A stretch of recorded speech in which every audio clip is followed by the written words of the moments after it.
From the Cal State University Fullerton campus, where learning is preeminent, we present Conversations with President Gordon and special guests. Hello, I'm Dr. Lee Bentley Gonzalez, and along with Dr. Milton A. Gordon, the president of Cal State Fullerton, I want to welcome you to Conversations with President Gordon and special guests. Today on our program, we're going to take a tour of the Cal State Fullerton Arboretum. And President Gordon, before we bring on our special guest tour guide, let's talk about this beautiful Arboretum. It's an auxiliary facility for the Cal State Fullerton campus. What is an auxiliary facility and how does Cal State Fullerton acquire them? Well, we've worked with the city of Fullerton, and it was a great cooperation. And Greg is going to talk more about the facility itself, but we have to work with partners off campus to get all of these auxiliary facilities. But the city of Fullerton was great working with them. Well, let's bring on our special guest tour guide so we can hear more about this beautiful facility. Greg Diamond, and he's the first full-time director for the Fullerton Arboretum. He was hired in 1997, and he's been so instrumental in bringing the Fullerton Arboretum's Visitor Center, Orange County Agricultural, and the Nikkei Heritage Museum. And Greg, welcome to the program. Thank you. Thanks for joining us, Greg, and also thank you for taking us on this tour today. We're very excited about you being here. But before we start seeing what's here at the Arboretum, give us an overview of the Arboretum, the history. How and when did it come to become a part of Cal State Fullerton? Okay. Back in the early 70s, the land on which the Arboretum is sitting now was an orange grove that was in the middle of quick decline. Trees were dying. People wanted to do something with the land, and they convinced the trustees with the CSU to turn this land into an arboretum. It's sort of interesting in that we're one of the few arboretums that became an arboretum before there was an arboretum here. Usually there's a plant collection in place when something's called an arboretum. So the trustees said, sure, if that's what the faculty and staff and students want, and that's what the community wants, we'll master plan this 26 acres as an arboretum. But we're not going to go it alone. We're going to need a partner on this. And that's when the City of Fullerton Redevelopment Agency said, we'll partner with you. So the redevelopment agency, well, before they partnered, they made an agreement, a joint powers agreement. And that was about 1976. But the Arboretum didn't open until 1979. So last year we celebrated our 30th anniversary. But in those 3 years, it was actually the City of Fullerton Redevelopment Agency that sculpted the land, took out the old dead trees along with volunteers, put in a stream and waterfall system that we're going to see, and they brought Heritage House over from Amherst and Lemon in downtown Fullerton. So we opened in 1979. As I said, we had our 30th anniversary last October. And every year we get more and more people that come here. We get people from the community. I know Dr. Gordon knows this, we have visitors that come from out of state and that are also members here. And how many school children do we tour through here? We do about an average of about 20,000 a year. 20,000 school children. And this morning we had lots of children here, so we'll be able to move about a little bit easier this afternoon. We also have our university that uses it here. They use the facility for research, for classes, taxonomic studies, pollination studies. Geology has wells out here. So there's a lot going on. Well, there certainly is, and thank you for that informative overview. And President Gordon, this is a beautiful auxiliary facility, but it's not our only one here at Cal State Fullerton. We have many. Give us some examples of the other ones, like Tucker Wildlife. Well, Tucker Wildlife. We have several properties around, and they all, as Greg said, they all have to be partnered with other facilities where the people usually joint power the land, and then we have to make out of it what is going to necessarily be done. That's wonderful. Well, We talked a little bit about the school children that were here this morning, but what other groups and populations does it serve? And since this is a Cal State Fullerton facility partnered with the City of Fullerton, it's open to the public. It's not just for Cal State Fullerton students. We're open to the public here 7 days a week, except for a couple days during the year, obvious ones like Christmas and New Year's. And we're open in the evenings as well during the summertime. We get people from the City of Fullerton, but we also get people from San Bernardino, Riverside, Orange, LA County that come here daily. We have a steady stream of people that when they're in town here, going to Disneyland or something, they always make sure they make a stop here. And other universities use it. UC Irvine has, they've done research out here. Fullerton College is out here at least once a week doing classwork with their students. And the age range is literally babies and strollers all the way up to great-grandparents. Now we see a lot of people here when we were here earlier that take pictures. Is this a free roam site for picture taking as well? It's a free roam site for taking pictures of the nature that we have here. If you want to come here and shoot a catalog or a brochure or a movie, then there are fees associated with that. I hear it's rather popular with weddings. It's very popular with weddings, particularly now in the spring through fall. We'll probably have about 80 weddings here and receptions, retirement parties, anniversaries. It's just a beautiful place, and one of the most beautiful places, I think, in all of Orange County. Well, we kind of think that too. So I understand that where we're standing is a new entrance for you. So give us a little overview on that as well. How did that come to be? It came to be because when we built this building behind us here, we were going to redo our entrance. But at the time, some things happened where we couldn't do it due to escalating construction costs. But once we finished that building, we had some money left over. We were very conscious on our dollars and what we spent up there. So we wanted to put in a new entrance to reflect the changing Arboretum. And what we have done is taken out there were some beds here, and literally people would drive into our parking lot, park and say, okay, Mr. Diamond, I'm here to see you, but I can't see where to get in. So we wanted to make the entrance obvious, and we also wanted to open it up so that you could see the waterfall from out here. And we can certainly see that beautiful waterfall as well, and we're going to be seeing that up close very shortly. Well, gentlemen, let's take a look around, and we'll be going to the next location.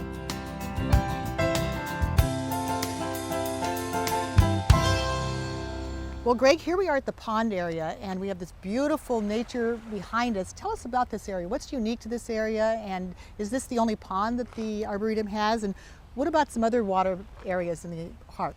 Well, we have one water feature here within the Arboretum, and this is what we call our upper pond. Then it empties out about another 100 yards south into our large pond, and then it goes down into a very small sort of pond where there's a submerged pump. And then that pump picks the water up and sends it all the way up to our waterfall. So it's one recirculating system, and it takes quite a bit of while for the water to start up here and make it all the way through the circuit.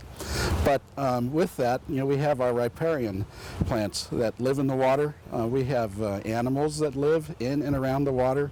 We have fish, we have ducks, we have migrating waterfowl that come through here. When we were out here last month, the mergansers came through. We saw the mergansers. We also have wood ducks, and they're sort of a special group. They love the Arboretum and they raise their young here, and so we've got a regular family of wood ducks that call Fullerton Arboretum home.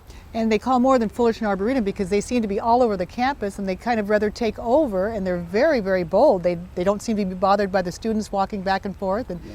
It's amazing too because there's 2 of them and 37,000 students. Now what's the odds on that?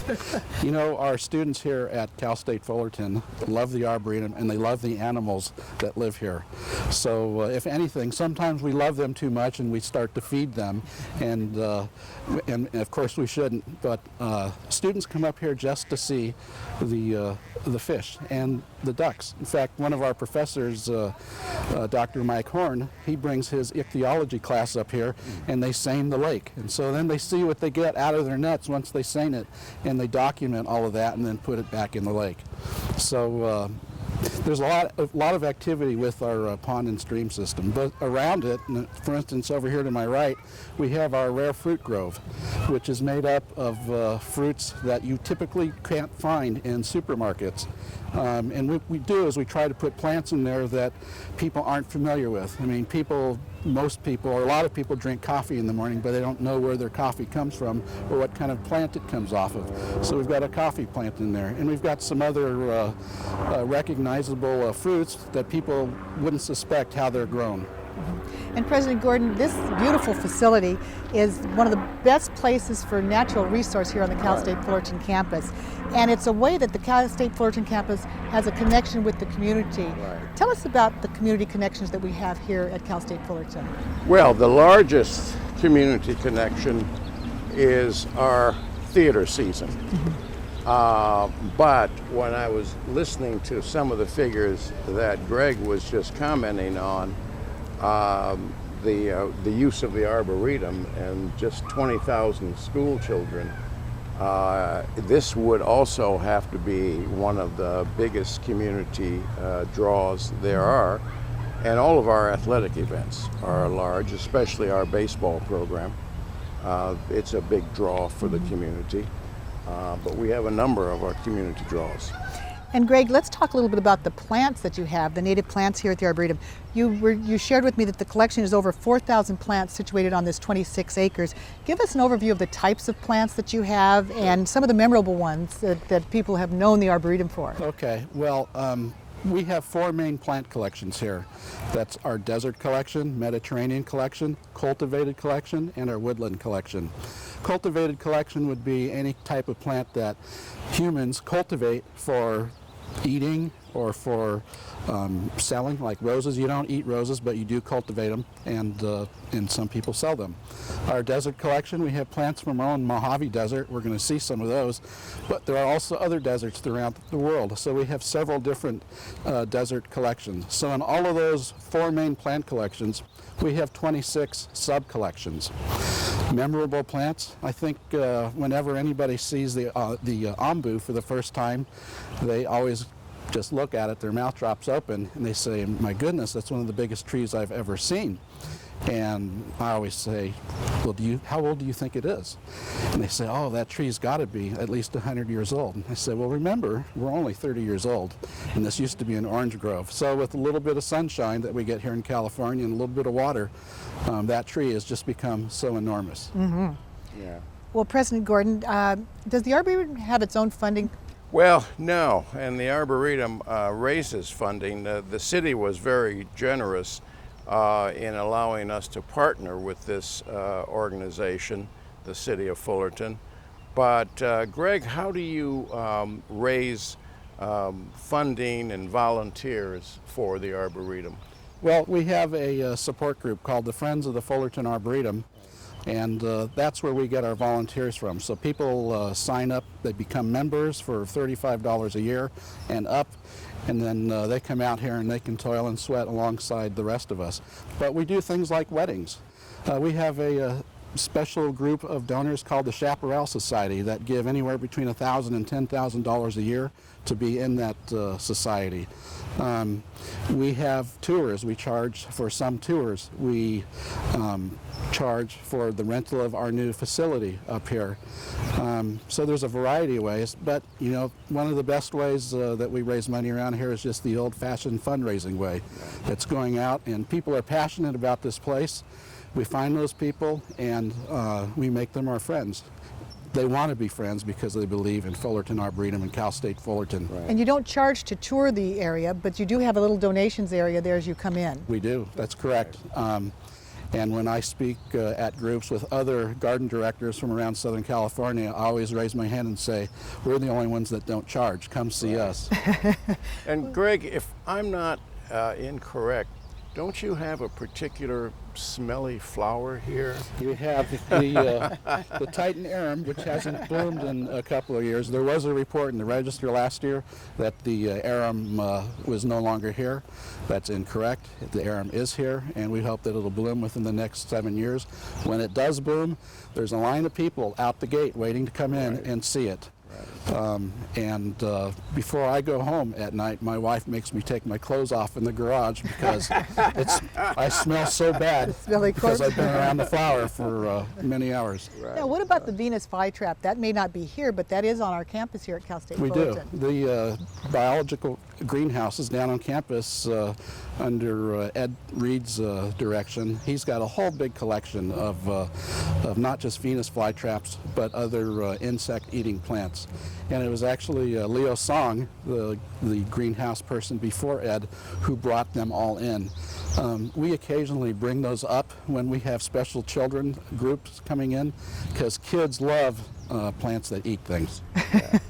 And what about the Nature Center meeting area? That's near the cultivated area that you talked about a few minutes ago. Well, we're actually just standing adjacent to it, and right behind the film crew here is the meeting area and the Nature Center. And it's a spot where people come, you know, when they call somebody up, they say, I'll meet you at the Nature Center. And so we see people out here all the time, really, when we're open, just standing around looking like they're waiting for somebody. And of course, they are. Well, great. Well, gentlemen, let's go to the next area and see what we have there.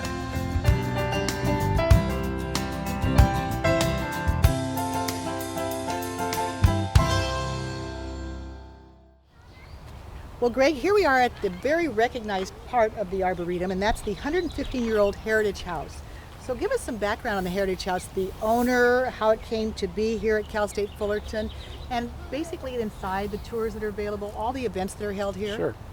This house was built in 1894 by Dr. George Crook Clark.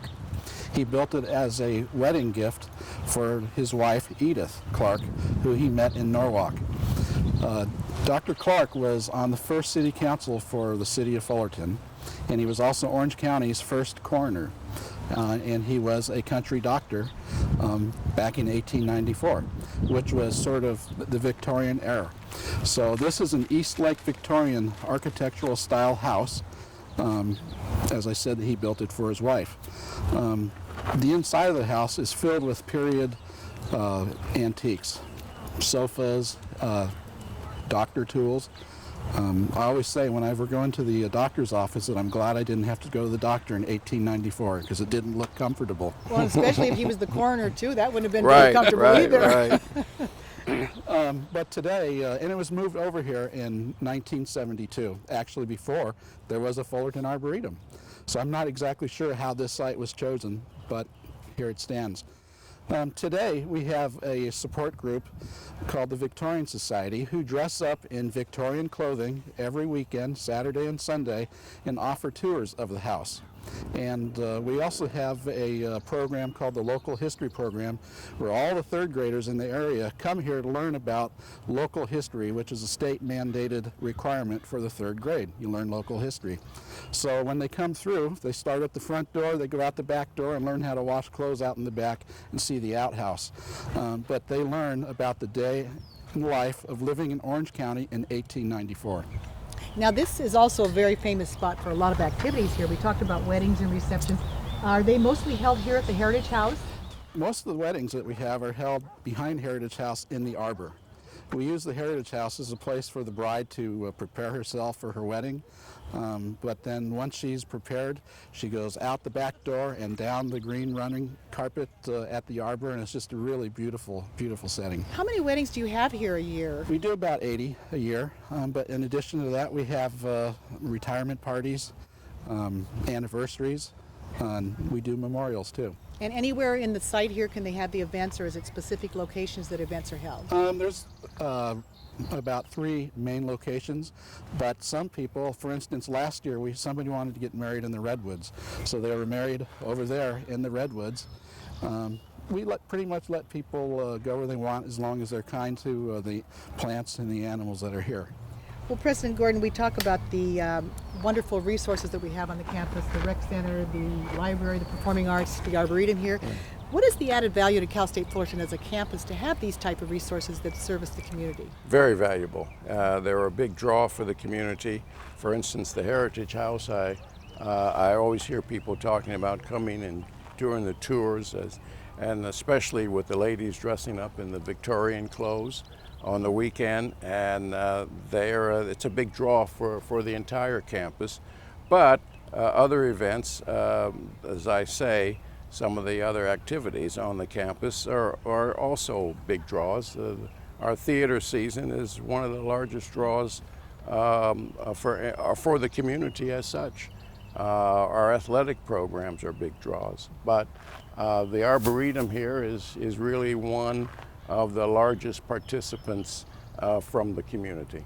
Well, now, Greg, earlier you talked about the rare fruit tree grove, which we're very close to as well. And how are the trees selected for that, and what is the process for selection for mainly the plants that are here in the Arboretum? We do have a plant collection policy, and it basically says that we want to bring in plants that are not hybrids. Of course, we violate that a little bit in our cultivated collection because we're always trying to graft new trees and for fruit. But selection process for the rare fruit grove, basically what we're trying to do is push the envelope and see what can grow here in this part of Southern California and grow something that isn't being grown across the street or sold at the Home Depot or at your local nursery. So we want to highlight plants that you can't really find anywhere else, so that if you really want to see what it looks like, you have to go to the Arboretum to see it. And how do you find those plants? Well, we work with other botanical gardens throughout the world. We all trade seed. We have an index seminum, where basically that's our seed list. We also trade plants. We trade plants here locally with the Huntington Botanic Garden, Rancho Santa Ana Botanic Garden, the Quail Botanic Garden in San Diego, botanic gardens out in Arizona for desert plants. So everybody's always looking for something, and if somebody wanted a rose apple, we've got a rose apple, and we'd see what they have that we don't have that we'd like to have, so we make a swap. Right. And Greg, if I'm not mistaken, wasn't agriculture a large part of Orange County's development and merchants? Agriculture was the biggest part of Orange County back when Dr. Clark was making his rounds to make people feel better. He was visiting farmers. Right. This was all citrus country up here, and walnuts.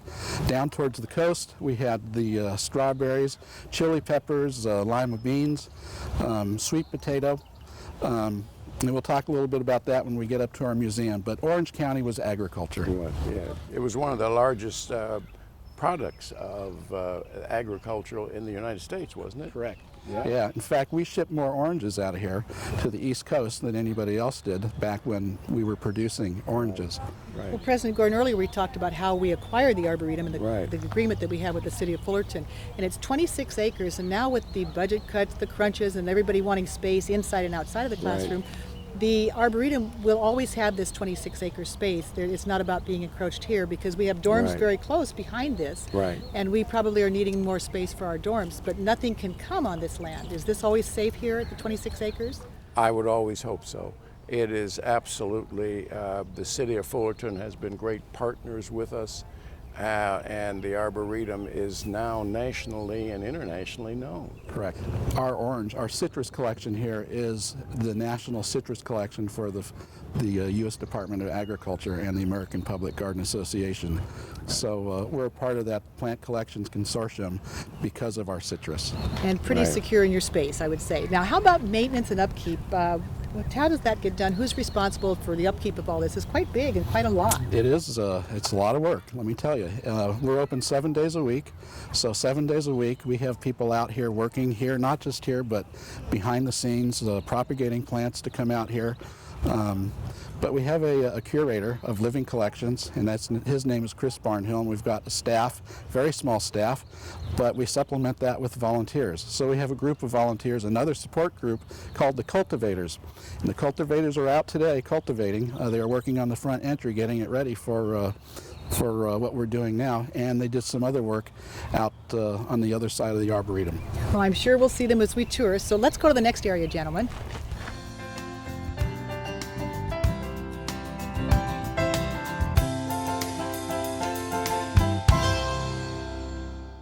Well, Greg, here we are at the Mojave exhibit and the succulent plants area. Tell us about this unique area, the types of plants and what activities occur here. Well, what we've been trying to do lately is to demonstrate native biomes here in Southern California. We developed a Channel Islands exhibition, and then we wanted to do something with the desert. We had a desert collection, as I mentioned earlier, but we had nothing really specific to our own Southern California desert, the Mojave Desert. So what we've done is we have created a Mojave Desert. We went to the Mojave, we collected some stones, we set the stones the way you would find them in the Mojave. We made a sandy wash like you would find out in the Mojave. Then we collected seed from the plants that live in the wash and around those stones in the Mojave, grew the seeds up in our nursery, and also horse traded some of the plants that are in there. And what we have now, according to our own biology department, is if they woke up here and didn't look around and were just looking at the Mojave exhibition, they would think they were in the Mojave. So they send their students out here to do pollination studies at the Mojave and in the succulent area right behind us here. Well, now very close to here you have a Madagascar. Now you said you went to the Mojave to get seeds and the plants and things. How many trips did you make to Madagascar to get those plants? Unfortunately, we didn't make any trips to the Madagascar. I would have volunteered for that one. Those plants came in from other collectors who went to Madagascar and from our own curator, Chris Barnhill, who has a very special interest in the plants that live and grow in Madagascar. And they're sort of crazy looking plants, so they're very interesting to look at. And how about, is this the unique collection of those type of plants here in California? Are we the only one here at the Arboretum that have those plants? Huntington does up in San Marino. Other than that, no. Rancho Santa Ana up in Claremont with the Claremont colleges, they do have some of the Mojave plants, but really our collection here that we have at Cal State Fullerton Arboretum, it's the premier Mojave exhibition anywhere around, unless you go to the Mojave Desert. All right, well, let's talk a little bit about the farm that's also very close to here. And tell us about the cooperation that you have in supporting this farm. That's a relatively new area. Yeah, it is something new, and it's something that developed out of our own education department here. Cities have water districts are interested in their customers in using less water. And so some water districts have contracted with us to teach their customers how to tear their lawn out and do something else with the lawn. So we've developed an Eat the Yard class. So it's a three-part series where we teach water customers how to kill their yard, then we teach them to plant other things, and one of them is vegetables. So they actually come out here and they plant our farm, what we're calling it, and then they're taking that knowledge that they've learned home and planting it in their yard. And then they come back later, we harvest off the farm, and then we take it up to the kitchen and we learn how to cook it. So that's our Eat the Yard class, and it's very, very successful. There is a waiting list for that class. Now, what about some of the other things, the rare fruit trees, the farm? Any other edible plants here on the Arboretum? Yeah, we have all of our the rare fruit grove. We have a citrus grove, avocado grove. We have the farm, and the stuff that we don't use here goes off to FIS, Fullerton Interfaith Emergency Services, and to other restaurants to be used. So, President Gordon, we've had some unforeseen disasters here recently with the economy and the budget. Right. So this is the place to come because you'll be able to eat and sleep and everything Right. and survive here. But what about the economy? How does that affect our auxiliary facilities such as the Arboretum, Tucker Wildlife?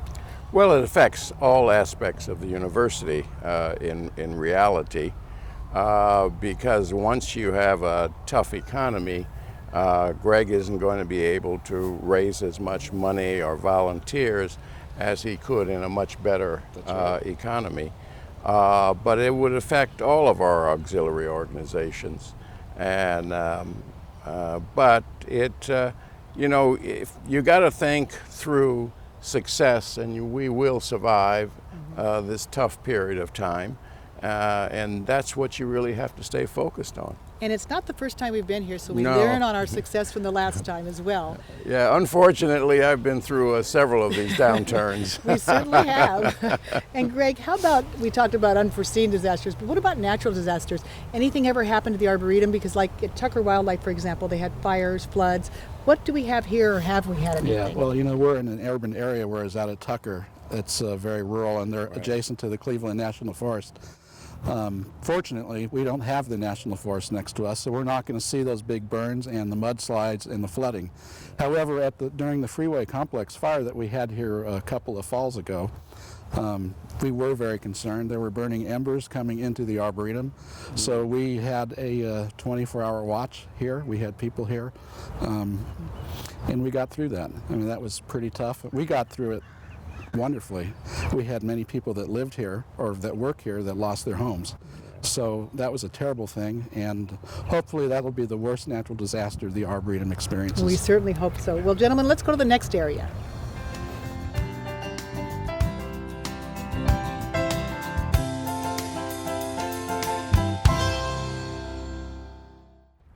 Well, Greg, here we are at the next area, the Channel Island and Native Plant area, but on the way here, we saw the Children's Garden. Tell us about that. The Children's Garden has always been here as far as I can tell, at least since I've been here. And the people that built it wanted a place where children can go and sort of interact with plants. So typically what we grow in the Children's Garden are plants that smell, so they get to smell it. Plants with interesting textures, so they get to feel it. And plants that they can eat. We also do a pumpkin patch program over there in the fall and a rainbow garden program over there in the spring. And basically those programs talk about the life cycle of plants. And you have a mud house over there. And we have a mud house over there. We had a wooden playhouse that the termites devoured. So we thought, what can we build so that the termites aren't going to eat it up? And it turns out they don't eat mud. So it's a great little house.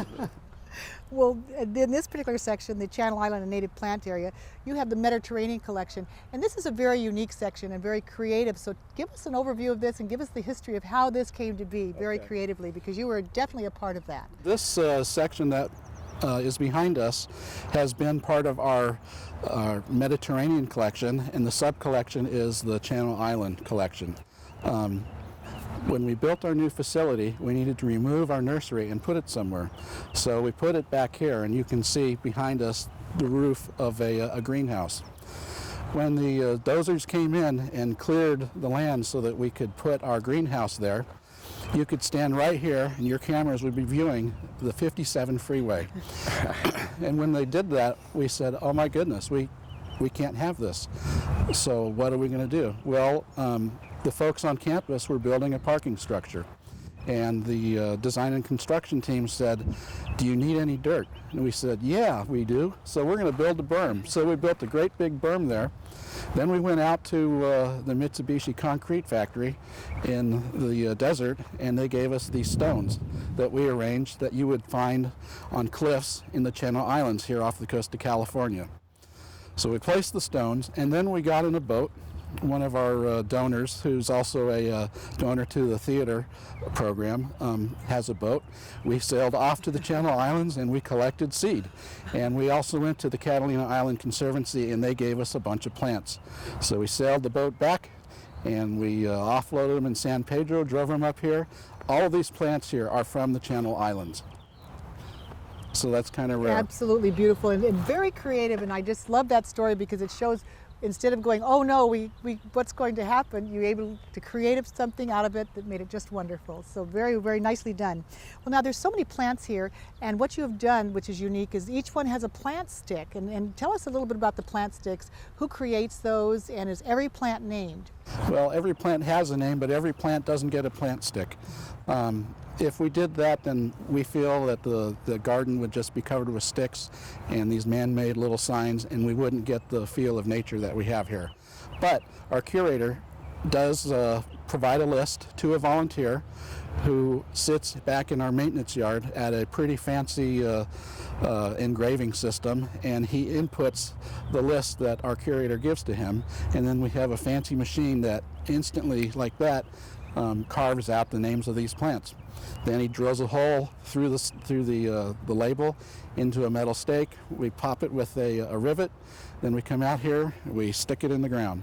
And so that's what we do. There we get the plant sticks, and this way everybody's in the know. Well, President Gordon, are we unique here at Cal State Fullerton, being the only CSU campus that has an arboretum such as this? Well, I think that could be accurate. Greg, what would you think about that? I know that Fresno State has an arboretum, but in terms of a real formal arboretum operated as an arboretum according to the American Public Garden Association standards, Fullerton Arboretum really is the only one in the CSU that I am aware of.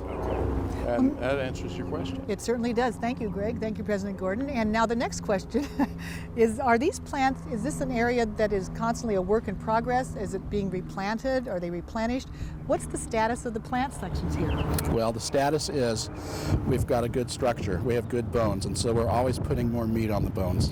Yeah. We're always improving our collections and trying to do better. So they're works in progress for sure. Correct. And President Gordon, this is such a unique area for Cal State Fullerton. And what are the ways that we let the community and other people know about something like the Arboretum? Well, we're constantly advertising and publicizing the events in the Arboretum, for the Arboretum, and we let the whole Orange County community know about the Arboretum, and we really play to its strengths. And you also say that the public is greatly involved, whether it's docents, volunteers, or even coming actively to participate in the events here. How do you let the public know about the sales? And tell us about your public events and sales. Well, we have plant sales. Last weekend, for instance, we had a African violet show. So the Violet Society came in, they put on a judged show. But we advertise all of these through the internet, through the website. As Dr. Gordon said, the university advertises for us. And we also advertise in Westways Magazine, Sunset Magazine, Orange County Register. We do almost everything we can think of to get the word out as long as we can afford it. Well, now you talked a little bit about donor support, volunteering support, and tell us about the community partner that you have with the Metropolitan Water District of Southern California. They've been very generous here to the Arboretum. Yeah, well, again, that's another water district, and they're interested in their customers using less water. So they paid us to put in a water-wise landscape around our new facility and talk about the virtues of water-wise landscaping. You know, we can plant plants that don't take a lot of water, that are very beautiful, like, for instance, what's behind us here. And you know what else? They don't take a lot of work. You don't have to go out every Saturday morning and mow this. You can just sit back and look at it and not water it. Well, I know that's going to be a selling point. Absolutely. And President Gordon, let's talk a little bit about how partnerships play in today's economy here at the Cal State Fullerton campus. How important are partnerships with us? The university could not function without partnerships, all kinds of partnerships. Especially in this kind of an economy, our partners are so good to us, and they're sustaining us in many, many ways. Just last night we had our Guardian Scholars program at the house, and we had over 270, and a large number of those were the partners, the donors, and we just, as a university, could not function without our partners. And Cal State Fullerton certainly has a lot of generous partners as well. They do have a lot of generous partners. Well, let's go to the next area, gentlemen.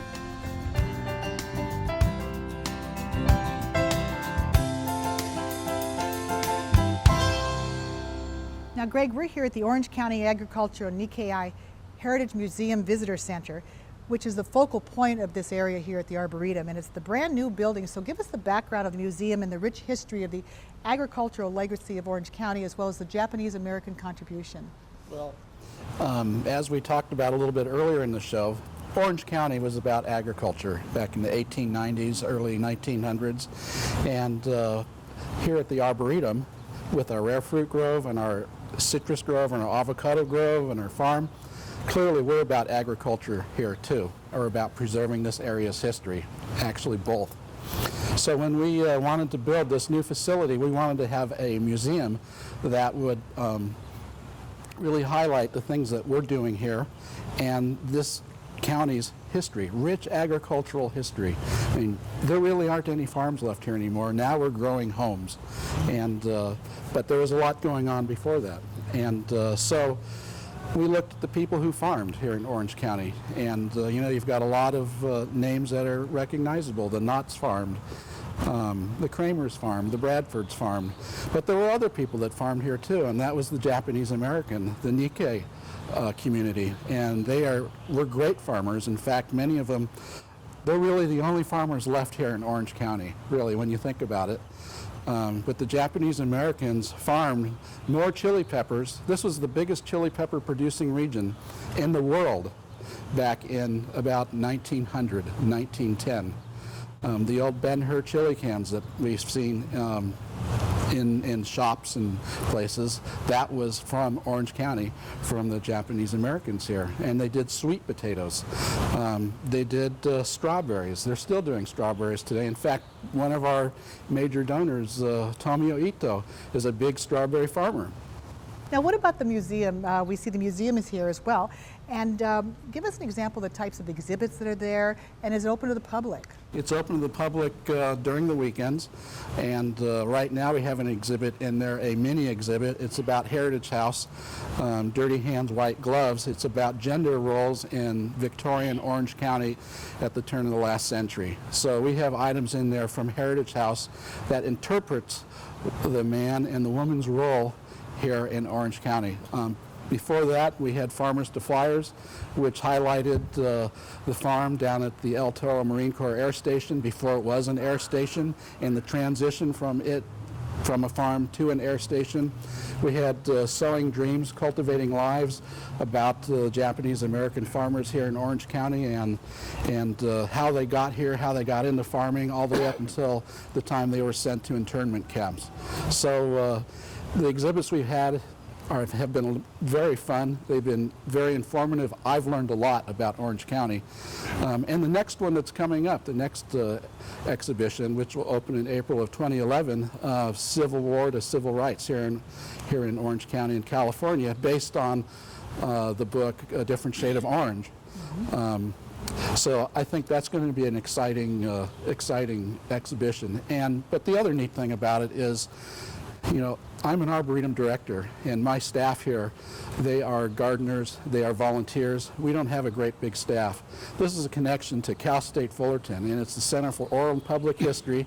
Natalie Fusakis and Ben Kothra and Ray Rast and all the rest of them down there working with our students to put these exhibitions on. So we say we're going to open it, the next exhibit, in 2011. Well, right now there's a whole team of graduate students doing research on this.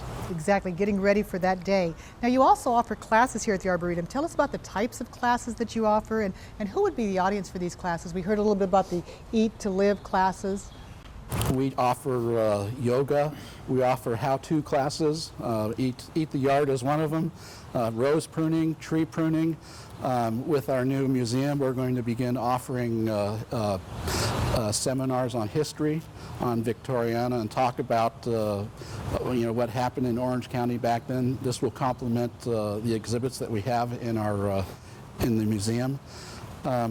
But we do classes on all kinds of things here. Now, this is a very unique building. As we look around, it's our first green building that was here at Cal State Fullerton. It's relatively new. Tell us how the building came to be and a little bit about the green building. Well, the building came to be back in the 80s, is my understanding. The folks here at the Arboretum wanted to have something, a place where they could meet and hold classes, essentially. And so they raise money, and it wasn't until about 2004 that we had enough money where we could actually break ground on something here. So we hired an architect based after we had an interview with many architectural firms, and one firm came up and said, you know, look, you guys are sort of a rural agricultural feel. We think that we see something like a barn or something that you would find out on a farm. And bingo, a light went off, and so here we have this design. But as we got through the design process, we said to ourselves, you know, we don't want just another building. We want this building to be special. I mean, we're sort of green out here. We admit it. I'll admit it. We're tree huggers. And we want to be an example of what you can build and be sensitive to the environment. And so that's how we got onto the LEED category of building. And so our architect designed a building with high ceilings. And you can see in here, the ceiling is very high. And up at the top are clear stories. And the clear stories is where the hot air escapes. So we've got cool prevailing breeze coming in down here, pushing the hot air up. And so we were just out in the sun a few minutes ago, and it's a very hot day today. But in here, it's perfect. It's very comfortable. And if it gets too hot, we have these fans right here. Turn the fans on, and it gets the air circulating. The fascia, the faceboard on the walls here, that looks like wood. It's actually sawdust mixed with concrete. It's a hardy product, so that's green. The roof, the standing seam metal roof, those are old recycled cars that have been turned into a roofing material that will last a long, long time. And these principles are also carried through into our classrooms over here and into the museum. If you look up at the museum, you see it's got the same clear story up on top. So we've got windows up there. We push a button, the windows open, and the airflow in there naturally goes out the roof. So what that does is allows us not to have to use the air conditioning in the summer and the heating in the winter. And what about the concrete we're standing on? Is that unique as well? This concrete is pretty much just plain Jane concrete, but the concrete right there is our pervious concrete, and that's where the water can drain right through it. So the water that comes off the roofs here goes over here to the pervious concrete, and underneath the concrete we've got a big layer of gravel. So the water is not leaving the site. The runoff stays on site and percolates here down into the groundwater. So plain Jane concrete and pervious concrete over there sounds like a party. It does. Well, President Gordon, this is not the only green building that we have here on our campus. Tell us about the other ones, and also let's talk a little bit about the Cal State Fullerton effort for a sustainable environment. Well, we're really into trying to promote a sustainable environment. We have several other buildings on campus. The rec center is an ideal place, and it's a green building. And the new College of Business is a great opportunity for a green building also. So they're both. And what we're trying to do is to have a sustainable environment for the university. We have a very large committee, and we're working on trying to obtain as much as we can in a sustainable environmental committee and go forward with the university. And what is the relationship between the main campus and the Cal State Fullerton Arboretum? Well, it's all one in a sense. It's an auxiliary function, but it's definitely a part of the campus. We consider it that way, and it is it's a part of the university as such.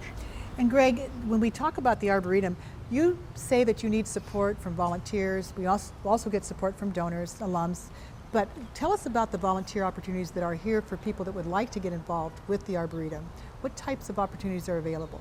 Well, some of the obvious ones are working in the garden, the cultivators, or propagating plants, being a potter. But we also have other opportunities for docents to work in the museum and in Heritage House, for people to work in the office, if you will, to answer phones, to stuff envelopes, to do a myriad of things that need to be done here. We only have about 25 employees, most of which are part-time and students. This place couldn't run on that many people, and the reason we're here is because of all the volunteer support that we have. And also, being open on the weekends, you definitely need more support, both from the community and also the campus as well. Now, how does one go about becoming a volunteer for the Arboretum? Well, you could simply walk in our front door and say, I'd like to volunteer, or give us a call at 657-278-3407. But it's very easy to become a volunteer here. Okay, and President Gordon, when we talk about the Arboretum being a community resource, it's also a wonderful campus resource. Absolutely. And there's a lot of collaboration between the main campus and the Arboretum, and it fits right into your total college experience passion. Tell us about that. Well, I've always said I would like for our students to pay more attention to their classes and their majors, but to have other kinds of experiences outside of just the classroom. To be involved with an operation like the Arboretum here. And we have a number of opportunities for students to get involved all over the university. That would be very important to the 4 or 5 years that the student is going to be at Cal State Fullerton. And there's plenty of opportunities right here. So let's talk a little bit about the collaboration that you have with the main campus and the colleges and some of the departments that are doing research here on the facility. There's a tremendous amount of collaboration. We've just started a new program with anthropology where we have a dig site here, and they come out and they teach their students how to become archaeologists. We have biology was out last week doing solar radiation studies, and geology has wells. The Chaparral area that we were just at, the Channel Islands, that is probably the busiest spot for pollination studies with students from biology. Theater comes out here. They'll come out here during class in the arbor, and they'll do readings. They'll do poetry. Photography class comes out here. We've even had kinesiology come out and kayak in our large pond.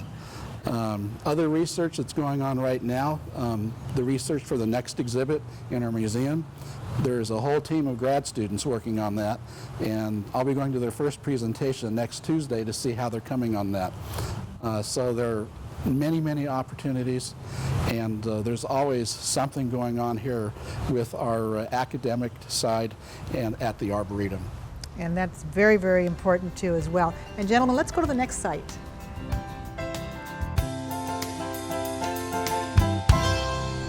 Well, gentlemen, it looks like we're right back where we started, and we're at the end of our tour, and thank you so much, Greg. It was an absolutely interesting and very informative and a beautiful place you have here. Thank you so much for your services. And here at the Arboretum, we've talked a lot about volunteering. You depend on volunteers and community support.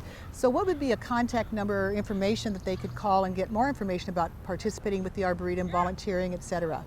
657-278-3407. And what would you like to see in closing? What would you like to see next for the Arboretum? Well, we do have some other projects ahead of us, and one of them is to replace some of the old existing buildings and temporary structures that we have here. But in addition to that, more importantly, what we really want to do now is improve our collections, both our living and non-living collections, and the programs that support those collections. Well, thank you so much again for joining us, and continued success to you, the Arboretum, and your future endeavors. Thank you for coming today, Dr. Grove. Well, thank you. And President Gordon, any final comments as we close our program today? Well, just to remind all of our listeners, when they hear where learning is preeminent, they'll know they're referring to California State University, Fullerton. Thanks, President Gordon, and I want to thank our special guest, Greg Diamond, for joining us, and I want to thank you for watching, and I hope you enjoyed the tour as much as we enjoyed bringing it to you. From the Cal State Fullerton campus, where learning is preeminent, I'm Dr. Lee Bentley Gonzalez. Have a nice week, and we'll see you next time.